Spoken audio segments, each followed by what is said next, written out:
Hi, welcome to Spektral Evidence. Tonight we have Peg Donahue from Feng Shui Connections in Windham, New Hampshire. Thanks for being here. Thank you. Thank you for having me. Let's start right from the beginning. Where does Feng Shui come from? Well, Feng Shui comes out of China. Came out about 4,000 or 5,000 years ago. The words actually mean wind and water. So wind and water are two elements that we really need for life. But you know, every culture has really had an aspect of Feng Shui. It's really about living in balance with the earth. That's all it is. Being in harmony with the earth. So during the Ice Age, you know, people would go and live in caves. The Druids, the Celts, Asian Indians, American Indians, everyone has had a practice of living in balance with nature. So Feng Shui itself came out of the Chinese tradition. And when did it first arrive into the States? It arrived into the States, I would say, in a big way about 30 years ago. Mm-hmm. So Professor Lin Yun brought it to the United States. And he actually just passed away last fall. He was the lineage holder for Black Sect Feng Shui, which is what we also call Western Feng Shui. So I've been trained in the Western approach. I've also been trained in the traditional Chinese approach, which is the Lo Pan, the Chinese compass. And you know, both traditions of Feng Shui work. Some people feel that the Western approach is the best. The Western approach happens to be more spiritual, and I would say it's more energy focused. The traditional approach has a lot of mathematical functions that you would use. It's very precise. That works too, because the secret is what's behind Feng Shui is it's all about energy. That's all it is. So what brought you to it? What brought me to it is I was really sucked into it about, in a big way, about 12 years ago. I had worked traditional jobs. I was in a corporate job. I had worked for the same company for over 21 years. And then right around 2000, I just up and left that. I had had enough, I guess. It was the right time to leave. And I just got really interested. I had been interested in Feng Shui when I was in the corporate environment. I was learning it on my own. And I was just amazed with the principles behind it, because it really is a lot of common sense. And so when I left that job, I decided to get trained in it on a formal basis. So I actually went through 3 formal practitioner trainings, both in the Western approach and the Eastern approach, because I needed to know. I needed to know, what is this? What drives it? What makes it work? And it has made a difference in your life? Well, it's made has it made a difference? I would say it has made a difference in my life. I've been doing it full-time for the last 12 years. Mm-hmm. I wrote a book. I co-authored a book, Dorm Room Feng Shui. So this is it's a simple little book. My daughter happens to be a college freshman this year, so she started using this when it first came out. I think she was in 8th grade at the time, and then all through high school. And so she's using that in her dorm room this year. And I use it in Feng Shui, well, throughout our house, we use it. I help a lot of people in businesses use it, in homes as well. It really brings, I would say, order, balance, health. So when someone calls you up for your help, Mm-hmm. what's the typical problems that they're facing or they're experiencing? You know, they are all different. Many times it is about money, because particularly over the past few years, money has dried up. So it's about money. It's about relationships. Either a divorce has happened, or they're looking for a partner. There's been a good series looking for jobs, looking for work. It might be to strengthen family relationships. It could be to help children thrive or settle down. You know, any of those things. Yeah, it's really all about intention. So one of the first things I'll ask a client when they're calling is, what is it that you would like to shift in your life? What do you want to see different? Why are you calling me? Yeah, how can I help you? So when someone asks for money, what do you suggest to them? Well, first of all, when they ask for or tell me it's money that they would like, I explain to them that actually money is just energy. That's mm-hmm. all it is. Money just happens to be our means of exchange right now.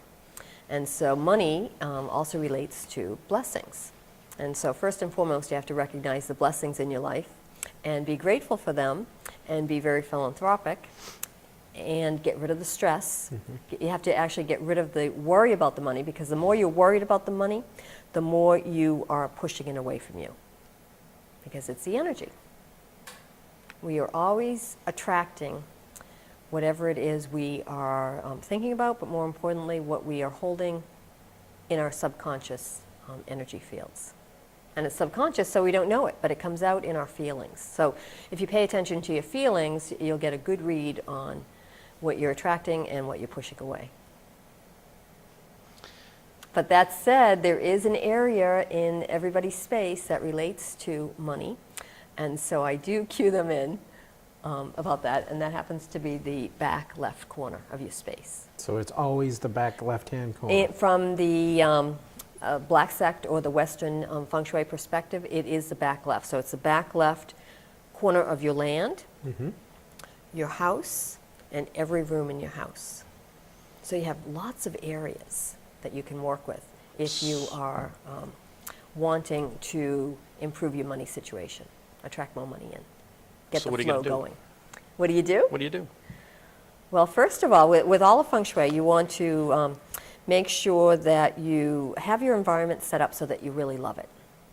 That is most important, because Feng Shui is all about energy. And So a good flow, so to say. a good flow, yeah, a good flow. So you want to make sure that you like what's there.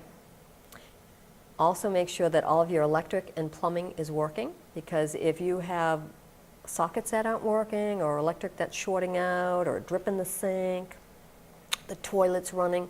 Well, electric and plumbing, when they're not operating optimally, they are drains on your checkbook, and they're also drains on your health. So health is another big category people call for Feng Shui. So make sure your plumbing and electric is working. Make sure your windows are all working.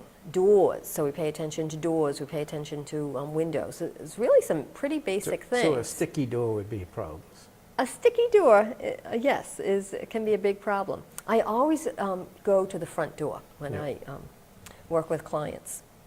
But here we are in New England, right? Hardly anyone uses the front door. Everybody uses the back door or the kitchen door. And sometimes these front doors are very stuck. And so that's representative of an area that's stuck in your life. Now I know, like in other cultures, the color of the front door is important. Does that have anything to do with Feng Shui? It does. The color of the front door, first of all, should blend in with the house. And some people think, oh, red, it has to be a red front door. Well, there are some houses, particularly if you have a northeast-facing house, then a red front door can be very beneficial. But there are other situations where, a red front door would not be the best choice. So that's where it really helps to call in a Feng Shui practitioner, because what we're always working on is what is it that you'd like to shift in your life. And then somebody like me, I'm sifting through lots of information that I have been trained in, that I've studied. I have immersed myself full-time in this over the past decade. And it's all about the patterns.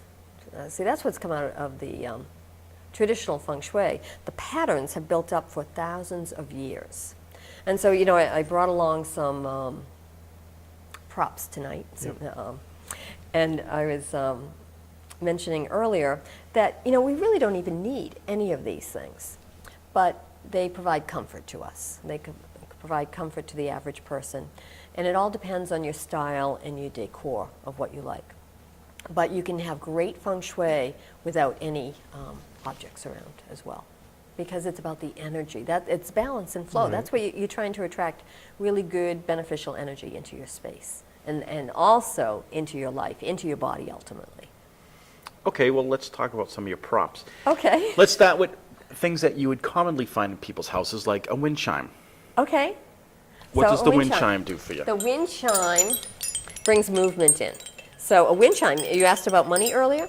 A wind chime, and this is a 6-rod wind chime, and they're hollow tubes as well. So that's a typical chime that we would recommend from a Feng Shui perspective. And why this is that? happens to be a small one because the air can flow through them, the qi can flow through them. And so they bring movement. So if the energy is really stuck in a space that hasn't been moving, then a wind chime could be an appropriate adjustment or cure to bring in. And this could go in a wealth area. It could go, it's a great adjustment if you want more helpful people in your life. You want to attract business partners or clients or whatever. This could also be a very appropriate cure if you are looking for a job. You want to bring in more business that way.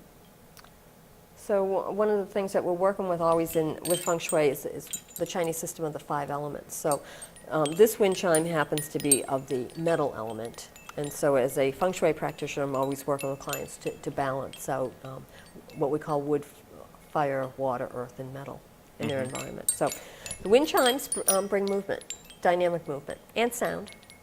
So that's one.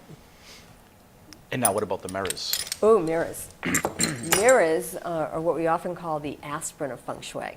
So mirrors have lots of different purposes, and I brought a few different styles tonight. I brought an octagon shape, which we also call the bagua shape. I brought a round beveled mirror as well. It's very beautiful. You can also get mirrors at the craft store, so I just brought along a couple of samples of those. But let's just talk about these, and then we'll talk about the Chinese mirrors. So a mirror has lots of different purposes. And mirrors, we're talking about energy with Feng Shui. Yep. So energetically, a mirror is empty until you place intention into it. So as a Feng Shui practitioner, I teach my clients and students how to place intention in their objects, but particularly in their mirror, how to transfer your intentions into the object or the prop that you're using, because then that object will hold the intention. So you don't have to remember why it's there. So mirrors can be used to expand a space, push out a space, expand ideas. We were talking about the convex mirror a little bit earlier.